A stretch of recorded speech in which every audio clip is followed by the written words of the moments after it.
Hello and welcome back to Howlin TV. How you been getting on? We've had a whole week of lockdown. We've had really good weather though, so I think we're doing all right. We're doing all right. And how's everyone keeping? How you all getting on? Right. Have I got a surprise for you? Today's guests.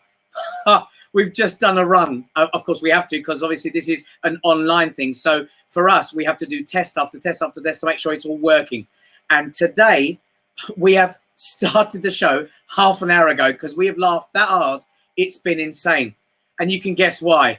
So now, before we carry on, I'm going to introduce my first guest.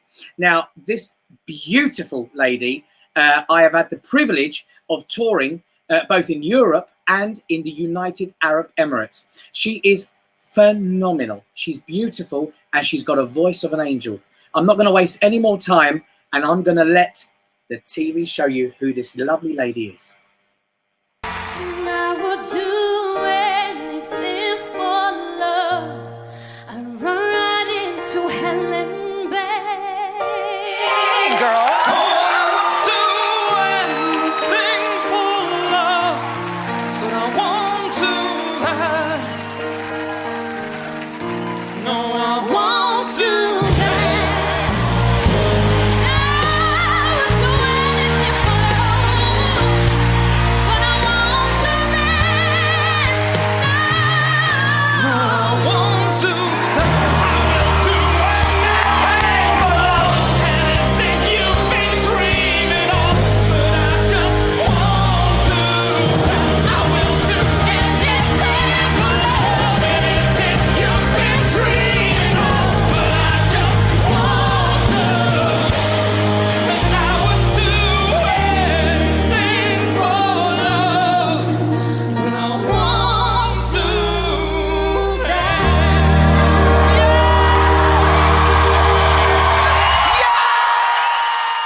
Holly, how are you, darling? Welcome to the show. Thank you so much for having me. I'm good, thanks. How are you? I'm all right, darling. I'm all right. Keeping going and doing what we can to stay positive. So, working hard and just enjoying life, while we're in lockdown. What about you? What have you been up to? I've been up to quite a lot, songwriting. I've been doing a few lives as well. But yeah, just trying to keep positive. I'm definitely missing being on stage though. Do you really? Yeah, it's been a killer and it's uncertain times, isn't it? But I mean, as soon as we are back on stage, we'll really. I know you always say how lucky you are and how grateful you are, but I know I'll definitely be feeling, really grateful for what we do for a living. Yeah, absolutely. And I think you're absolutely right. I think, we are very lucky what we do. But regarding that, when was the last gig you did? Last proper gig was, oh my God, it's been forever. Probably been about 9 weeks now. Oh. And it was at like a sold out festival in like an old factory kind of style thing. They put it on the Instagram as well. And it was amazing. Like, it was just packed. So yeah. Fab. Well, listen, so what do you think the plans are for live entertainment coming back? Because obviously, you're in the game like I am when it comes to performing in front of hundreds and thousands of people. When do you reckon you'll be back on stage doing what you do?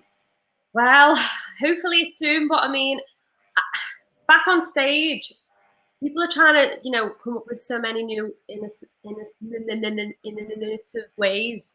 Yeah, of course. I'm glad you said that because I wouldn't be able to say it. Ways of coming up with how can we bring live entertainment, whether it's like going online, like something like this, streaming. But I mean, there's nothing like being on stage and having that crowd and that crowd interaction as well. Yeah, of course. I'm thinking hopefully October. That's my bet anyway. But what do you think? I agree, Holly. I think a lot of things are really taking time to kind of develop, and I think live entertainment, even though people are desperate for it, I'm not entirely sure if everything goes back to normal, if people will go, oh, hold on a minute, shall we go? Or shall we wait a little bit longer? You mean how fear of the virus? Yeah. I know what you mean. It's like that with like the kids going back to school and everything, but it's got to a point where people, I know my mates especially, are just like, they can't wait to just get out and have that, you know, live entertainment. So what are you doing online then? So I've been going live on Facebook and on the Instagram. I've been headlining quite a few virtual festivals, which have been really good, and raised quite a lot of money for charities and stuff. So that's, you know, that felt quite good to do, and probably would never have done it if this wouldn't have happened. So yeah. It's incredible actually, because you know, you kind of speak to people and kind of get the heads up on how they're coping. Yeah. And a lot of them are, you know, particularly entertainers, they've always got something to think about. Like they might be writing a book, they might be you know, composing a piece of music, they might be you know, writing material for other people, they might be out doing, like, I mean, last week we had Jimmy Constable from 911, and he's driving a van to help people with ambulance services. I mean, you kind of go, wow, you know, everyone's kind of going into something else. So I'm going to ask you a question now. If you were not a singer right now and you had to choose, what job would you do? Oh my God. Probably a makeup artist. Oh, really? Yeah. Do you mean like right now during COVID? Yeah. Not a makeup artist, because no one's going anywhere. Well, no, they're going to need it. They are going to need it, love. When you see the amount of people that haven't had a haircut in about 10 weeks, it's quite rough looking out there, if I have to be honest. My mum's a nurse at Alder Hay, so I'd like to help out there. Even though it is quite scary, because you know, you think, oh, I'm going right where, you know, potentially that's going to be, you know, with the viruses and stuff. But it'd just be amazing to give back. So yeah, something voluntary for them at Alder Hay.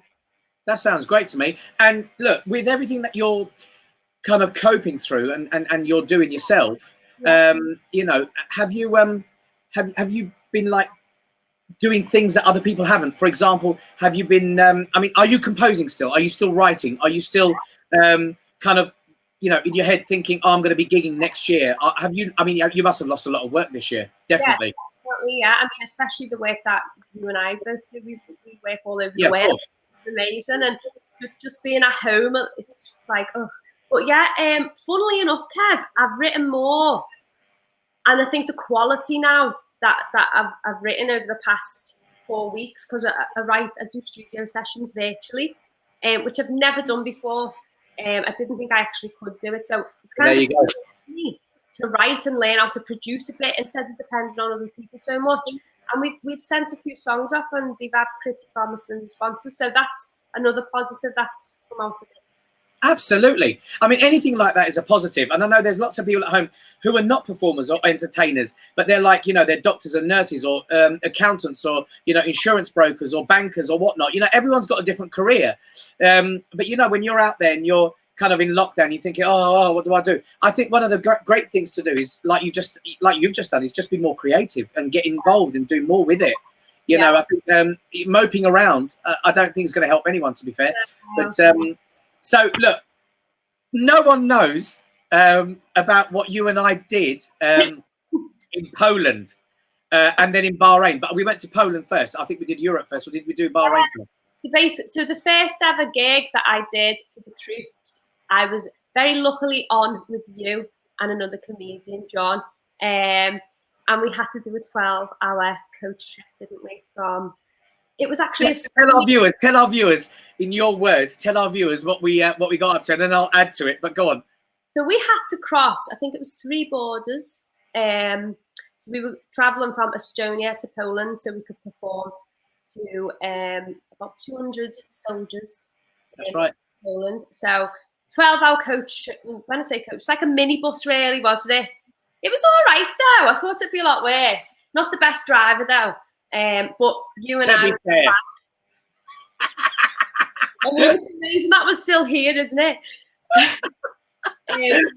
We got pulled over by the police a few times, and we had to show them our passport. Yeah. But yeah, it was an absolute laugh.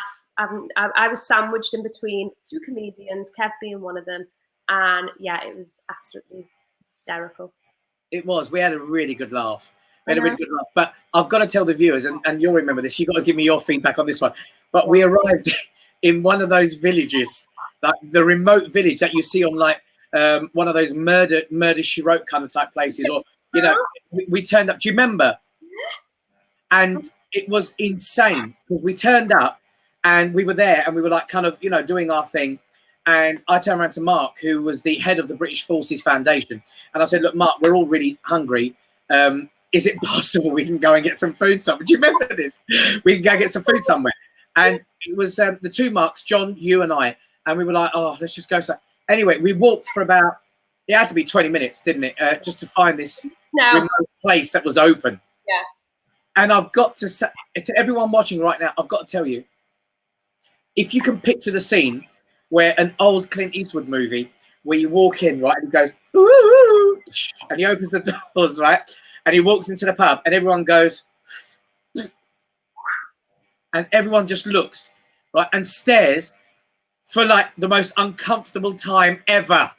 It was. Well, we all walked in, right, and that's exactly what they did. Do you remember?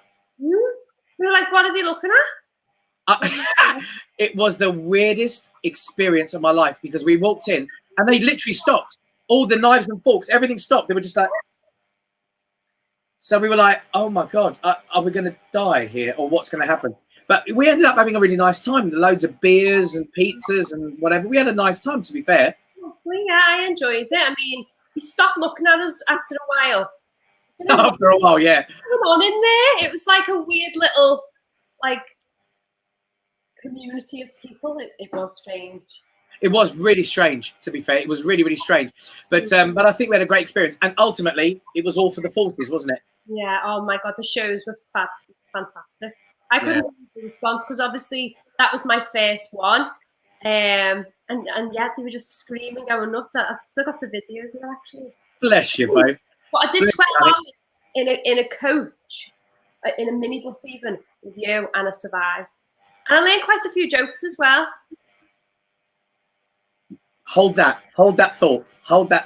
We're going to go on to our next. Listen, it's been a joy talking to you, Hollies. Please stay on because we're going to go to our next guest. Now, my next guest is, okay, how can I put this to you? She's not only beautiful, but she is one of the most talented chefs I've got the privilege of calling a friend. And I met her at a charity event in Peterborough for a wonderful lady called Angela. And she turned up and we just clicked and we laughed and we giggled and we've been friends ever since. Not only that, but she knows how keen I am to be a chef, or certainly to cook in the house. So she sent me her recipes and I'll tell you, I'm not too bad now. And my friend and the wonderful chef, Miss Parveen, the Spice Queen. I'm Parveen Ashraf, a working mum, passionate about the North Indian cuisine I grew up around and still love to cook.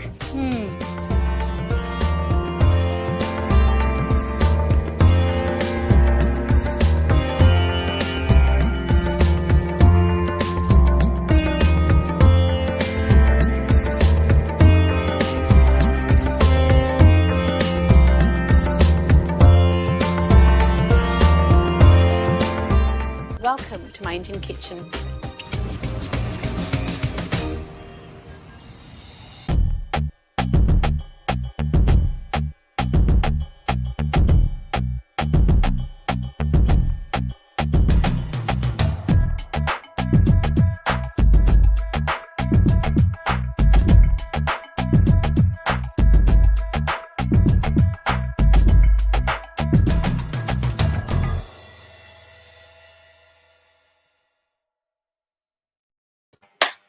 Come on. Hello. Hi, darling. How are you? I'm hungry now. It's Ramadan. So we're not eating till sunset. I'm clock watching. That's right. You've got to. How are you, darling? I'm fine, actually. I've been really, really busy, Kevin, in lockdown because everybody wants to cook. Yeah, that's right. Well, that was one of the reasons why I reached out to you at the time, because you know I love Indian food anyway. But for me, I'm a novice. I didn't really know what how to put the ingredients together, how to do it all, and your videos, your book, your videos, everything you kind of combine and do. It's so easy. It's like a step-by-step guide to actually cooking. And honestly, my mother-in-law and my wife at the dinner that you sent me, and they just said we would pay for this in the restaurant. So you're obviously doing something right. How's it going for you out there then? Really good and interesting. So you can cook a mean curry like me, but can I tell a mean joke like you? Go on. No, I can't tell jokes. I do actually, Kev, it's a lie. So when you are a TV chef and you are cooking, we do cook, but we have to be entertaining. So lots of things do happen while cooking. But the thing about the food is the reason it's step by step is I wrote the recipe for an 18-year-old boy. It was for my son that went to uni. So that's why they're so simple, because I don't know, I think people get a bit chefy, a bit too chefy.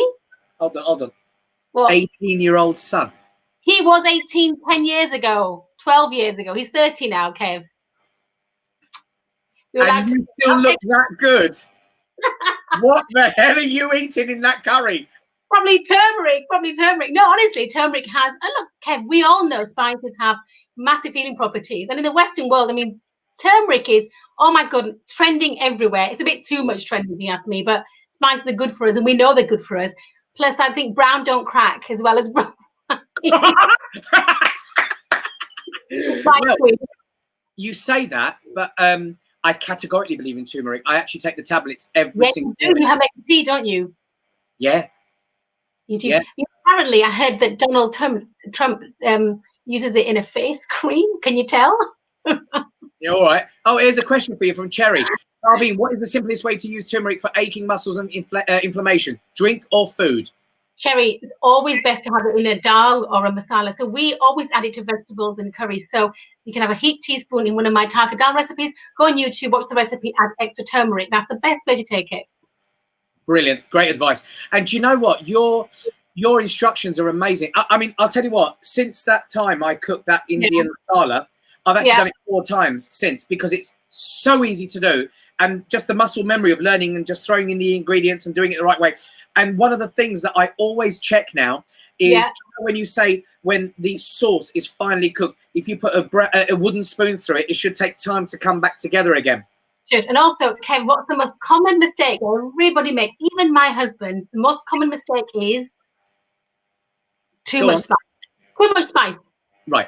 Always add way too much spice. And when I'm teaching, I always say, remember, it's a party in your mouth, not a rave. Yeah, true. And do you know what? The curry powder that you sent me was pretty spicy. And when my mother-in-law wife ate it, they were like, oh, this is a bit, but they rammed it. I mean, there was nothing left on their plates. And ultimately, they soaked it down with 3 glasses of red wine. But, they thoroughly enjoyed it. So, so are you going to do anything online? Because, people are watching now and people will continue to watch. What are you going to do?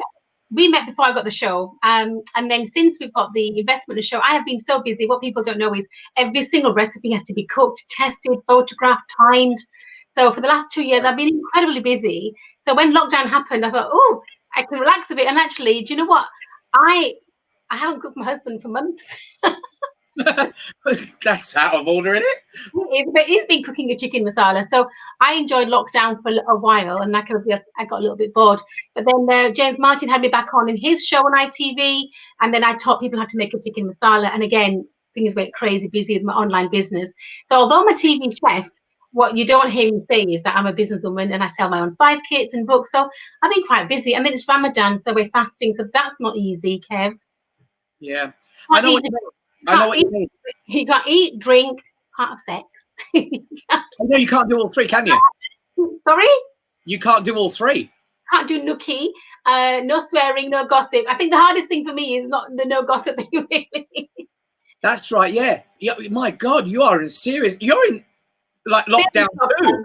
You have to have it's a spiritual cleansing of mind, body and soul. Kev, I write a column for the local paper. So I remember somebody said, why do you fast? I said, well, not true. I'm going a bit deep now, okay? Let's go all zen. Yeah, go for it. Not until you truly go without something can you appreciate what you have. So when you go without food and drink, you can smell things like I can smell cucumber at 25 paces. The smell of water and tea is amazing. So do you remember when we had the whole debacle over loo roll? Yeah. Well, debacle. No such debacle. It was literally a massive, like, let's get rid of all of it and buy it up. So, but I think so. But you see, if you're Muslim, you just wash and go.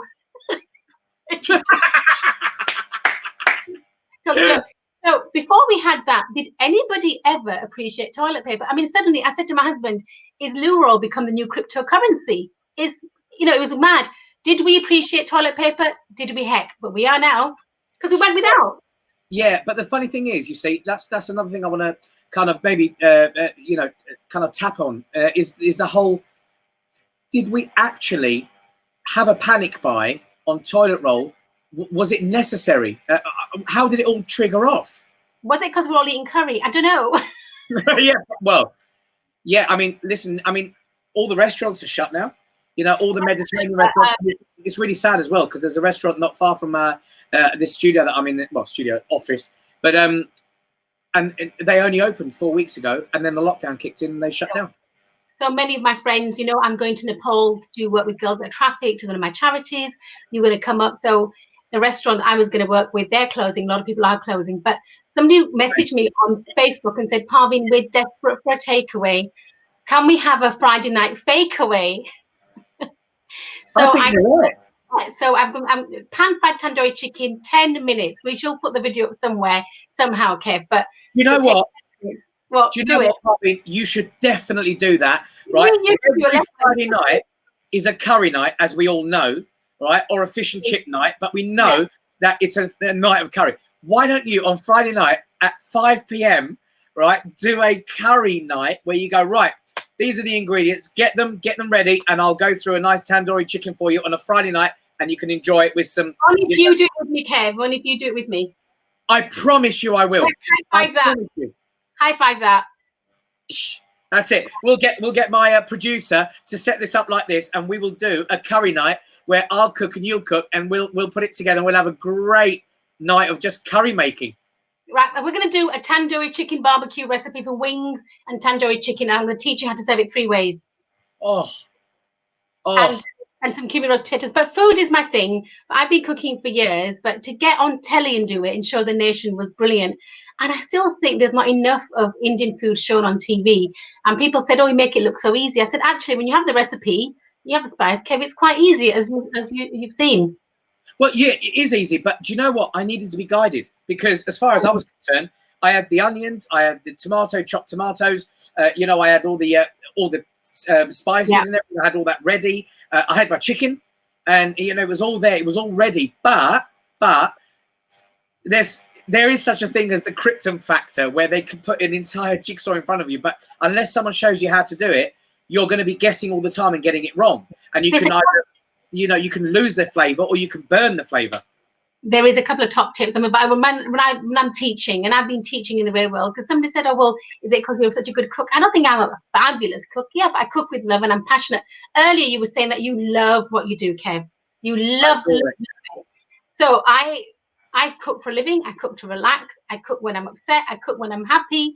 I'm in the kitchen. But then somebody said, oh, that's a bit Asian woman-y, isn't it? I said, yeah, so what? I love it. I love what I do, but I like to teach others to cook like me. It's not so much I feel that I can cook a mean masala, Kev. I want you to cook a mean masala.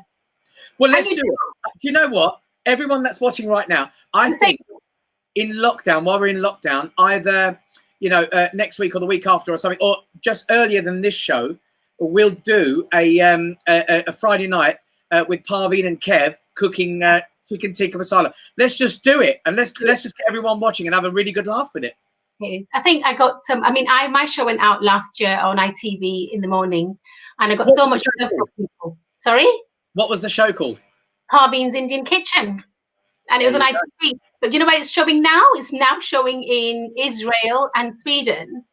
And last year they showed it in France. So there I'm going. I'm speaking French. I'm doing Indian food. It's hilarious. But it gets my message out there. That's me speaking French. So you speak French as well, do you? I can speak French actually. Je parle français, mais un petit peu. Et vous? Petit peu.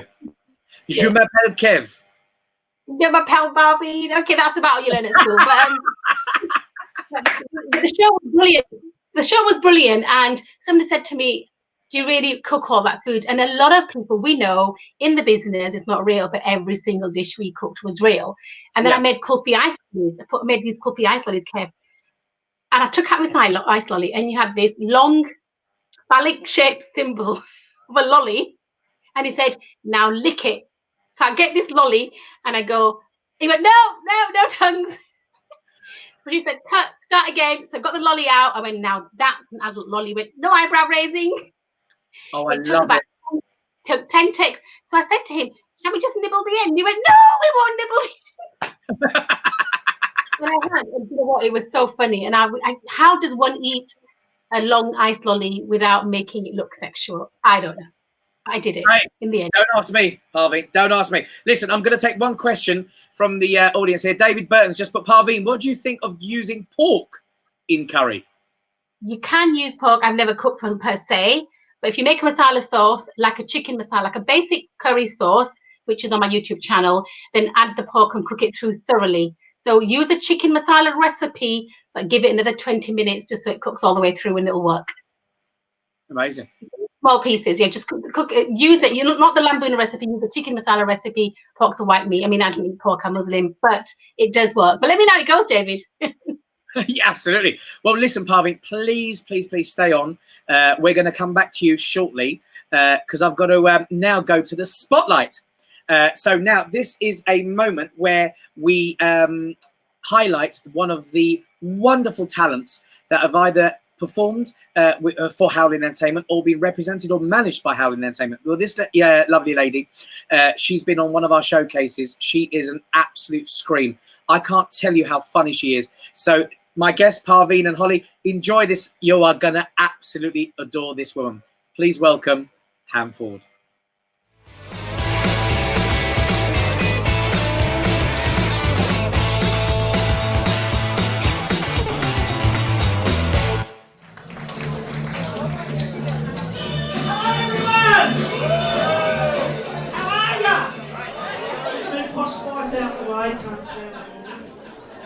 I know you're looking and you're wondering. No, I'm not a drag act.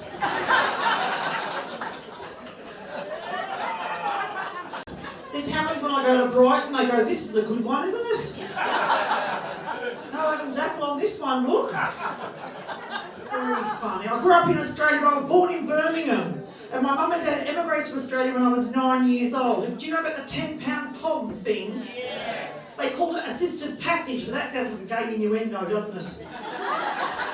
A 10-pound pom. We started off in Melbourne. I was 9 years old, going to primary school with a Birmingham accent. How do you think that went down?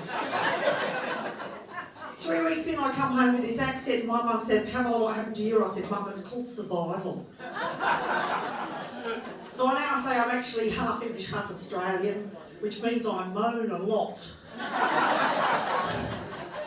But it sounds like a question. Growing up in Australia, so at least with all the sunshine I had and healthy food, I hit 5'10" when I was 14 years of age. So I got picked on about being tall. I also had an affliction called MMH. Have you heard of it? Massive man hands. It's hard to pull a bloke with massive man hands, let me tell you. I'm a big bird, I'm a tall bird. I've also got big feet. Don't look down, I've got big feet. I was a champion swimmer though, eh? 5'10" with these for flippers, mate. Wash, no problem. One stroke, it's all over, I won a medal. Can't watch telly in bed, but that's another matter. Look, any girls here who haven't been married yet, I'm a professional bride, right? Let me tell you girls, when you're getting married, you pick your widest friend to be your bridesmaid.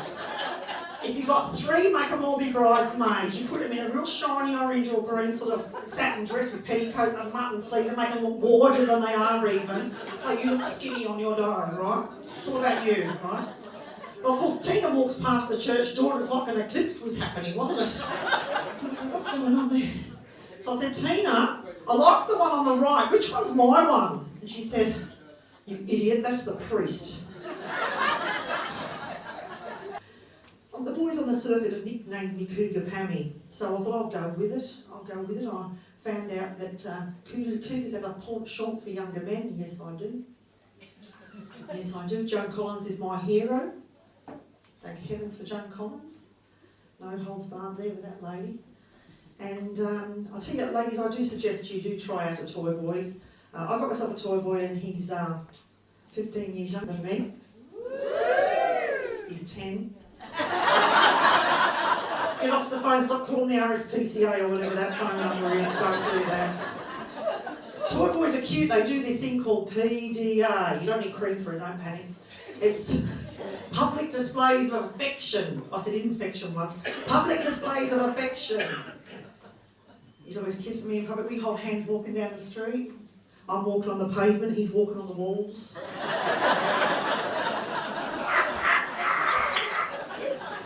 I bought him that book, The Kama Sutra. He coloured it in. My name's Pam Ford. I hope to see you again, everyone. Good night. Have a great night.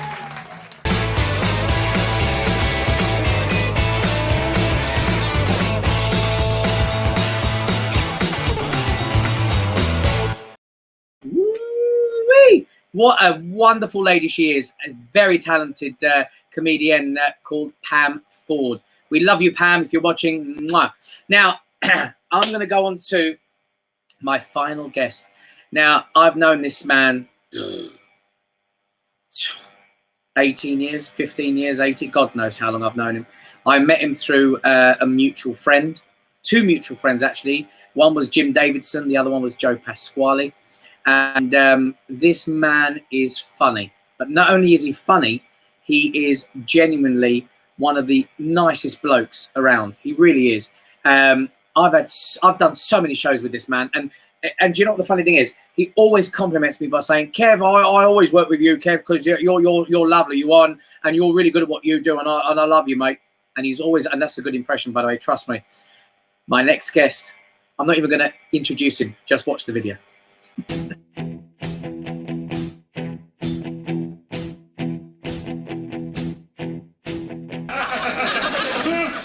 I said to my wife, I said, "Can we make love back to back?" She said, "That's impossible, Freddie." I said, "No, it's not. I've invited another couple."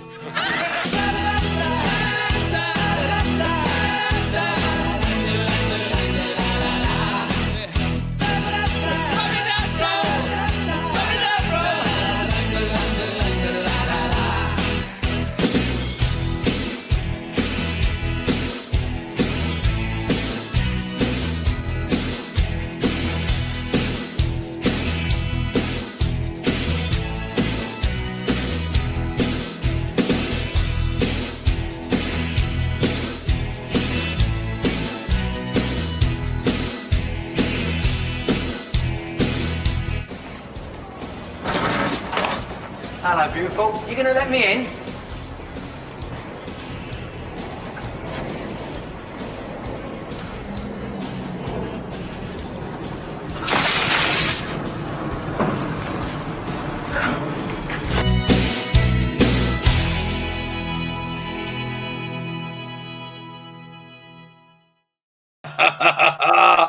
Love it. Uncle Kev, how are you, lovely man? Your impression's improved. You've got to do the hand. Everyone does a hand. Oh, Okay, yeah, I have yeah. a hand right now. It's dreadful. Everything is dreadful. But everything's cool, man. You're looking good. You can hear me. Bob. Goes a bit funny, doesn't it? I'm not used to it. Someone said that it's a bit like it makes, if you speak too quickly, it goes all robotic. And I thought I could do it as Stephen Hawking, couldn't I? So it's you'll have to excuse me if I talk over you because I'm not too sure how it all works. How are you then? I'm all right, love. I'm all right. Listen, Good, man. videos, everyone who's your fan knows how amazing you are. You've done. Who's your fan? That's about right. But you've been there and done that and worn the t-shirt a million times over, Bob. And now we're all in lockdown. What's going on? Oh, it's dreadful, isn't it? I mean, I don't know. It's a bit like you. I mean, this is nice to. It's the first time I've not worked for so long that I'm beginning to speak Scouse. I'm turning into John Bissett. It's really awful. My diary, I opened it the other day and I got snow blinded from it. It was dreadful. All my work's been taken away. The Panto, Snow White and the Six Dwarfs, because can't be the seven because Sneezy's not allowed to do it this year. Everything's gone. It's dreadful. I've been watching a lot of black and white movies, though. Not the old black and white movies. Or as I like to call it, interracial porn. I'm going to do some of that stuff. She was wonderful, that Parveen. Because you know I did Celebrity Come Dine With Me, don't you? Yeah, you did. Yeah, I remember. And I'm a very good chef. In fact, I did I made Korean meatballs. They were the much nuts, they were.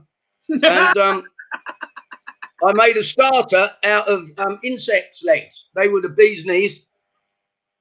And I know these terrible jokes, isn't it? And it's really weird because I don't get any laughs back as well. This is the worst thing about doing something like this, because I should be used to that, really.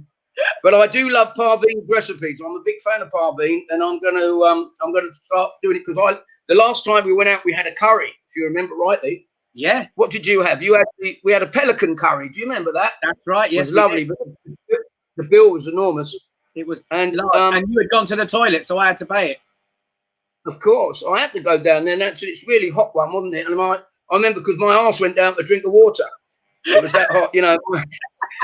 In the morning, my arse looked like a Japanese flag. It was dreadful. And we had my favourite joke. Whenever I go to an Indian restaurant, Parveen, you'll love this. Whenever I go in there, I always do this joke to the waiters. And they come over and they say, would you like something to eat? I go, what are the choices? And they go, yes or no. I say, they say, what would you like? They go, I'll have a curry. I'll give you the curry. And I had a tarka curry. Do you remember? It was like the pelican, but a little otter. Tarka, otter, catch up. And start the car.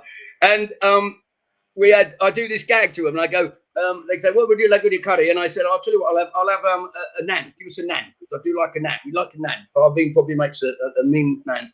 And he goes, what kind of a naan would you like? And I'd say, I'd like a banana one. And they go, banana naan. I go, doo, doo, doo, doo, doo. Banana naan. Doo, doo, doo.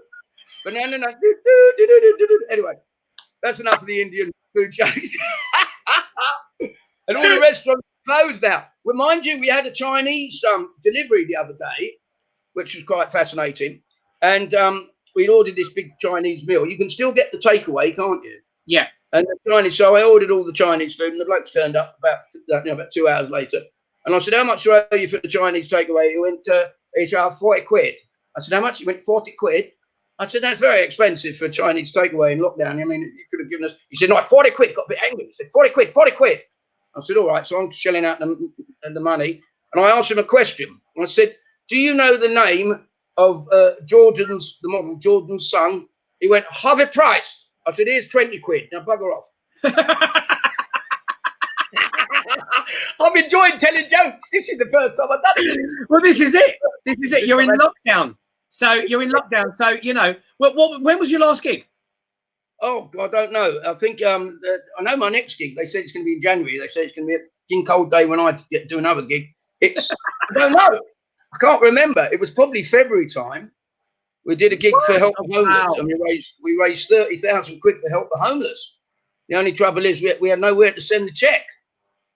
And so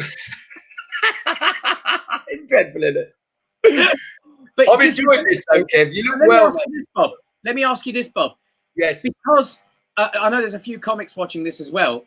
Is there? Oh, hello, fellow comedians. Yeah. And one of the things I was going to say to you was, yeah, usually when we work really hard to keep that muscle memory going.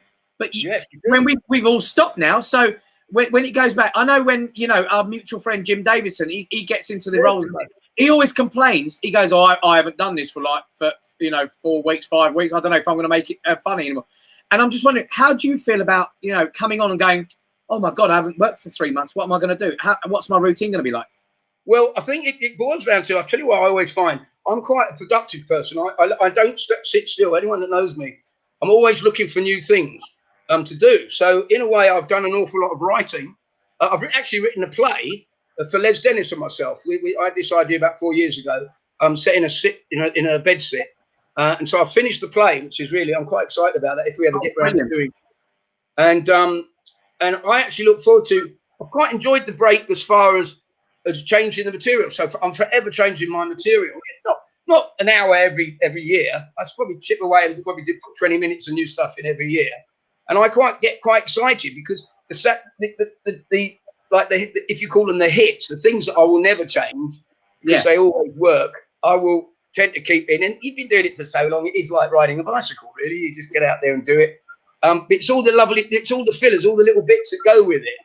But I have an incredible memory. Anyone that knows me, sort of, I use a system of memory called a mnemonic system. It's association. I did something which you might remember me doing. I went to see the London Palladium, the pantomime, a couple of years back, and Gary Wilmot, who's a mutual friend, he's a wonderful comedian, entertainer. Yeah, and I've known Gary for years. And I saw him do this routine where he remembered all the underground stations, sets of music, sets of the can-can. And after the show, I gave him a standing ovation. It was that good. And after the show, I said, I really enjoyed that can-can underground station thing you did. He said, yes. He said, I bet you wish you'd thought of it. And I said, I will do tomorrow. So he laughed. And I did. And I phoned him up a couple of days later. I said, would you mind dreadfully if I mirrored? It's called mirroring, as far as I know. That I take that idea, that music, but I do my own version of it. And so I put all the countries of the world to the music of the can-can. And I wrote it in 5 days, because I enjoy writing. And I wrote it so it all rhymed and everything. But it took me about 5 months to learn. And all the comedians, and we're all guilty of it, that we nick a couple of gags here and a couple of gags there. But when you do something which has to contain a lot of work, you have to learn a lot of it. That's the thing I always look for. So no one can sort of come along unless they can really memorize it. And it took me nearly 5 months to learn it. Started like Laos, Israel, Seychelles, Sierra Leone, Greece, Maldives, Cyprus, Comoros, Barbados, Belarus, New Zealand, Iceland, Finland, Thailand, Kenya, Ghana, Cuba, China, Afghanistan, Azerbaijan, Uzbekistan, and Pakistan, Kazakhstan, and Kyrgyzstan, Bhutan, Japan, and South Sudan, Tajikistan, Turkmenistan, I'm on to Iran, Iraq, Iran, Jordan, Chad, Syria, and goes on and on and on. And yeah, but hold on a minute. You never put Armenia in there, do you? No, Armenia is in it. Armenia, Algeria. So I have to go through the whole song. Oh, right, I've got something in it. I'm going to do that. All right, okay. Well, I'll let you off there. Thank you. Well, that's amazing, Bob. That's amazing. So, what about I know comedians tend to suffer, hard when it comes to the highs and lows of their careers. And how have you been with kind of being stuck at home? I mean, I know how I've been. I've been personally, I've been very positive. I've done a lot. That's not your COVID test. No, thank God. No, I was a bit worried that I had it. I think I had it. You think you had COVID? Yes, I was a little bit worried. And my kids, I was worried that they might have had it. And I went to the doctors, and I took my eldest one there. And they, you know what he said to me? This doctor, he said, I don't know whether it's Alzheimer's or coronavirus. I said, bloody hell. I said, what shall I do? And he said, what you do, you drive your daughter to the middle of the countryside, and you drop her off. And if she finds her way back home, don't let her in. You were talking about the toilet rolls, weren't you? Yeah. Earlier. Now, that was like a knee-jerk reaction. When I saw that go, we were really worried. It was everyone was trying to buy. I mean, for the first 3 weeks, there's not a leaf left out in my garden. We were using leaves, toilet brushes, toothbrushes. Not mine. You say that. But do you know one thing that I couldn't find, and I still find it hard to find? Flour. So I can make pancakes, or I can make, something out of it. Can't find flour for the love of God. We were doing impressions of Gollum. We were going like when you couldn't get toilet paper. It was the niece must have the precious toilet. Yes, Gollum. This is like and then it lasts about a week. It's nothing like it, by the way. It was very boring. The niece we Here. A few people are asking me, Bob. Where's your friend? Where's Signore? Oh, he's next to me. You mean Signor Willie? Yeah. No, I've got him here. Do you want to see him? Yeah. Say hello to my little friend. Hello! It's Signor Willie. Hello, everybody. Good to see you. Now, the good... I see her. She's looking good. I know the first time... See, hello. Pardon? The first time I met Signor Willie, I was actually putting that hat on him. Yeah, you were. We had to stick it on. Do you remember the hat kept falling off? Yeah. And this is what I say about trying new things. Signor Willie, don't get excited because you like Hollis. He said, yeah, I did the Hollis. You're very nice. Woo! You get big. And can I put him down now? I don't really feel comfortable holding him. I'll put him over there.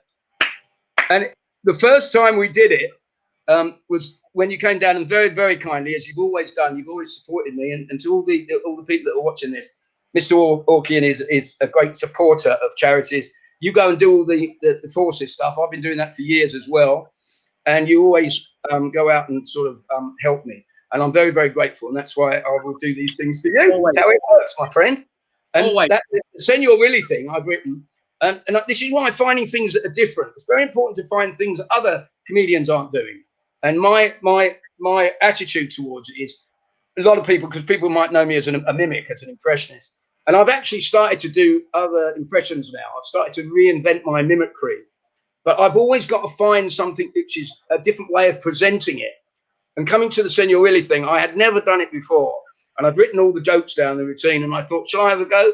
And I remember I was very nervous, and I tried it for the first time on that evening in front of the audience. We were raising money for the Woking Hospice, and it went so well, and it was such a thrill to be actually find something that really works, and it got me all excited. And I haven't developed it because I haven't been working really. Bless you. You've got to work to develop it, you know.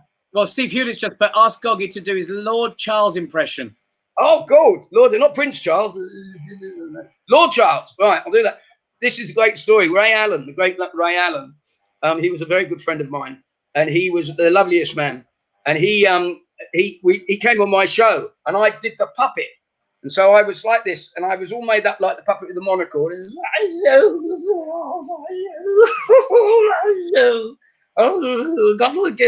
and all that, and we did it on a live show at one of these ones from Bournemouth, summertime special it was called, and his auntie phoned up and said, I saw you, Ray, do your spot on Summertime Special, and you were very good, but the puppet was terrible. And that was me. But well, I'm going to bring on our two other beautiful guests, Parveen and Howlin, so we can have there we go. Girls, you look gorgeous. My new girlfriend, she takes my breath away, Kev. Really? Yeah, she's inflatable. Oh, we're getting an echo there. Can you hear it? She's inflatable. Takes my breath away. The gag was wasted. I get it. Oh, is she? Bless you. There she is. What's he doing? How you doing, everybody? I'm gonna do this. I'm gonna do this for you. Bobby, can you do Zippy, please? What? Oh, you sound more like Frank Bruno in that, Bobby. I can't hear. Oh, right. So we are going to do a competition. And here's what we're going to do. We're going to try and see how good your memories are since the option. Right. Can you stop a minute? It's a bit echoing. Very echoey, Kev. It is echoey, isn't it? Yeah. Oh, that's it. That's better. That's better. Oh, I think there might have been a phone on. Yeah, it's Holly. I think Holly might have a phone on, or she might have a double chat, which is why I can hear her. Anyway, so while Holly's sorting that out, listen to this. We're going to ask you to get a pen and paper ready. Have you got it there? I have. Yes. And hopefully Holly will have hers ready as well. So, So what we're going to do is we're going to set a competition, and we're going to see all the viewers at home who gets the best memory on this. Okay. Oh. Okay. I'll win this definitely. There you go, Holly. Hey, gorgeous. Hello. Right. Have you got your pen and paper ready, babes? Yeah. I'm going to give you 3 names of 3 very famous logos, and you've got to draw it and tell me if you can remember them. Okay, you ready for this? Got to draw it. Yeah, you got to draw it, and then you got to show it in the camera so I know, so I see what it looks like. The first one is Shell, the petrol station. Oh, I got that. Oh.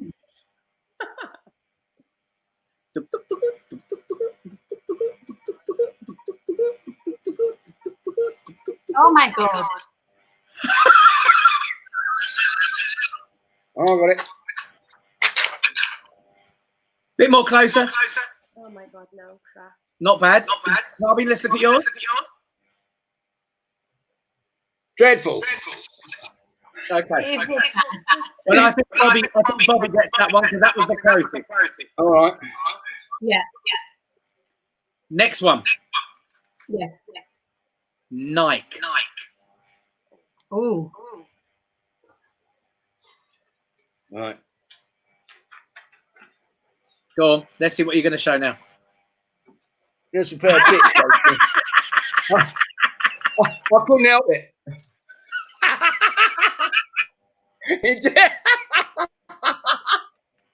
I'm going to cover it in later. Holly, let me look at yours again. Let's see Holly's. Okay, now let me look at Parveen's.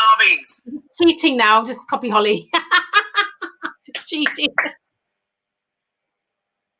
I think Well, it says nothing. The thing is, though, Parveen, your one is the closest because the tick had to be underneath the Nike. Yes, and the Squice Queen. I never win anything. I'm rubbish. Okay, last one. Here What we do go. we get, Kev? Hell no. Is it with an E? Say again, Bobby. Is it with an E? I'm a bit dyslexic, unfortunately. And what have you written? Well, no, I'll do on this again. I thought you said Dick. It didn't sound like Nick. Night. I'm sorry. I'm just writing dirty. I'm just drawing dirty pictures. Yeah. And our final. Here we go. Go on. Twitter. Oh, God. It's got chicken in it, isn't it? Chicken. Oh, chicken in it. And here's a chicken. Was that Facebook? I think I've got that. Go on, get really close. Let me have a look at it. Oh, hang on. Oh, well done, Parveen. I don't think I'm going to get I've this. got A-level art, you see. That's why, Kev. That's good. I'm going to go back with that. It's a Twitter. Again. No, that's tits. That's not Twitter. It's tits. On this occasion, I'm going to give it to the girls because I think Bobby lost out twice on that. Well, you might think I've lost out, but I'm going to look at those pictures later. We know myself, ebony and ivory, Holly. That's right. So, guys, look, what we like to do is we like to round things up a little bit. And we'd like to have a little bit of a chit chat about, the people that have been watching. This goes out. We've been so lucky, by the way, to all the viewers out there who's watching us right now. We've been, hitting like 5,000, 6,000 people now a week watching the show, which is incredible. It's such a nice number of people watching it, and you're sharing it, you're retweeting it, you're liking it. Thank you so much for doing that. We got, every week we're going to have 3 new guests. This week, my guests have been absolutely amazing. But before we go and before we do anything else, I just want to announce that we like to keep things positive in Howlin TV. So what we're going to do is we ask every single guest to come up with a little inspirational wisdom message for all the viewers out there who are watching during the lockdown. And we're going to go in order. So we're going to start with the beautiful, let's go. Who do we have first? We had the wonderful Holly Ellison. Holly, what would your wonderful inspirational message be to all the viewers out there? Mine would be simply that storms don't last forever. And once this is over, we'll bounce back. And yeah, we'll be a lot more grateful as well, hopefully. So yeah, storms don't last forever. Stay safe. Look after everyone close to you. And yeah, lots of love to you all. That's wonderful. That's honestly really, really sweet. And I think you're absolutely right. I think, if we just like smile with each other and I think, do you know what will come out of this? I think definitely more harmony will come out of this between people. I think that you're absolutely right with that. Parveen, what would your wonderful message be? Well, I was thinking about this earlier, Kev, and actually, if you were the richest person in the world and you wanted, if you could make a wish list, what would you want? You'd want world peace. Although we're all suffering together, there seems to be a lot of world peace, and there's not enough. The wars have stopped, and the fighting seems to have stopped, and we're all globally we're in it together. So I feel there's a lot of harmony, and just be grateful for what we all have. And like Holly said, it won't last forever. This is just a phase in our lives. And like my neighbour said, you're queuing at the post office, but you're not being bombed while you're queuing. And generations before us have dealt with worse than being locked in. Oh, absolutely. Do you know what? Before we go to Bobby, you've nailed it on that, because my next door neighbours, Enid and Derek, he's 91, she's 88, I think, something like that. And you know, every Thursday they come out their door. I mean, to be honest with you, since lockdown, we've been looking after them. We've been doing their shopping for them as much as we can. We've been giving them food. I cook food and we take food over to them. We've kind of been looking after them. But it was funny because they came out last Thursday during the clapping for the NHS, and we were just having a bit of a chit chat and a talk and whatever. And it was VE Day. We were outside, and we were having a chit chat. We were clapping and celebrating. And I said to them, "How does this compare? The lockdown to VE Day, you know, to everything you went through in World War II?" And she said, "Count yourselves lucky." She said, "Because this will only last for a very short time." That lasted for many years. Mm. So she said, you know, we were on rations, we were on everything. She said, count yourselves lucky. She said that you could still sit in your gardens and enjoy life. So she's, you know, it's great. It's kind of a great analogy to see that on one side to another. So that's great, Parveen. Thank you. Bobby, the man with all the jokes. Give us your wisdom. You did a couple of nice things there. Well played, Parveen, and it's lovely, Holly. You did the nice words.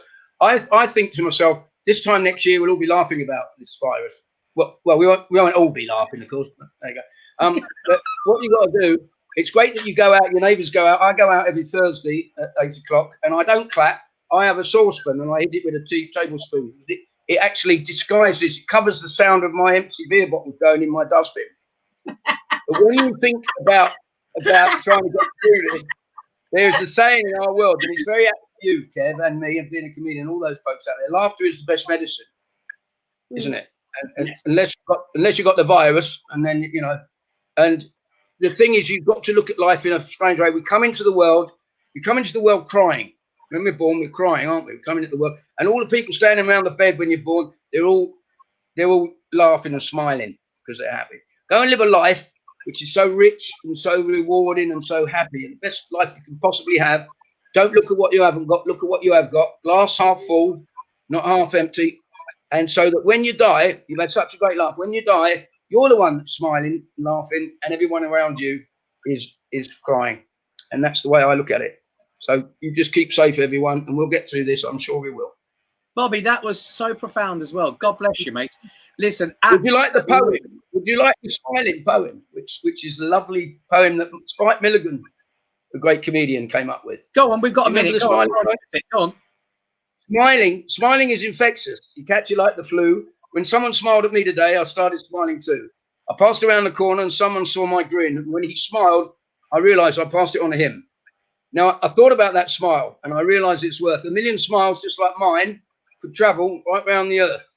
So if you feel a smile begin, don't leave it undetected. Let's start a pandemic and get the world infected. You keep smiling and laughing. That is wonderful. What a way to finish the show. Guys, listen, honestly, true to my heart, I have to tell you how honored I am to have had all three of you on the show. You're all really good friends of mine, but you're all talented human beings as well. I love you all dearly. This show's been one of the best, and I can't thank you enough for that. Listen, go home. You're at home. Go safe. Look after yourself. You're all at home. Go safe. Look after yourselves. Success to all of you. And honestly, let's just keep that going. Let's keep the smiles going. I don't know what else to say. It's just wonderful. That was amazing. Holly, I'm going to send you something nice. And Bobby, I'm going to send you something in the post. And Kevin, we're going to cook together. Well, when we get together, we're going to do that. I'm going to cook. We're going to set that up, Harvey. Absolutely. God bless you all. Thanks for having me. Thank you, guys. So everyone out there, thank you so much for watching Howlin TV. Another great episode. Some fantastically talented stars on the show. I can't thank you enough for joining me. Please do share this video. It does go onto YouTube, which is on Howlin TV. You can see that, by the way, on YouTube. It's on Howlin Entertainment channel. So subscribe to that channel as well. But you can see it on Facebook, and I'll be sharing it all over. Please do share it with your friends, and I hope we grow this community, and we have lots and lots of great friends and fans coming on board and just saying hello and popping over and speaking to us on a weekly basis. Look after yourselves. I know the lockdown's hard, but let's keep going. Let's keep smiling, just like Bobby said, and let's keep that fun amongst us all, even if it's only online. Look after yourselves, take care, and I'll see you on the next show next week. Bye-bye for now.